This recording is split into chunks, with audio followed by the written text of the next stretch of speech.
5 नोव्हेंबरला त्रिपुरी पौर्णिमा आहे आणि त्या दिवशी ना त्रिपूर प्रकारची एक वात भगवान शिवशंकरांसमोर लावली जाते.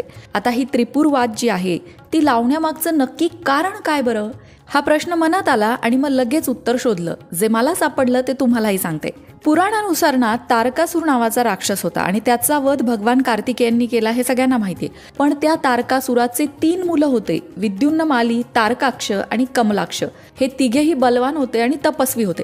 सगळे राक्षस जे युज्युअली करतात ना ते यांनी पण केलं. म्हणजे काय, ब्रह्मदेवाची तपस्या केली आणि ब्रह्मदेव प्रसन्न झाल्यावर वर मागितला. आणि वर मागताना ना हे राक्षस फार डोकं लावायचे बरं का. आता यांनी सुद्धा वर मागितला की आम्हाला 3 अभेद्य नगर मिळू दे, एक सुवर्णाचं, एक रौप्याचं आणि एक लोखंडाचं, आणि ती आकाशात फिरली पाहिजेत. आणि आमचा वध फक्त तेव्हाच होईल जेव्हा ही 3ही नगरं एका सरळ रेषेत येतील. काय जबरदस्त वर मागितला ना. ब्रह्मदेवांनी दिला सुद्धा. आणि मग निर्माण झालं त्रिपूर नावाचं साम्राज्य. म्हणजे या 3ही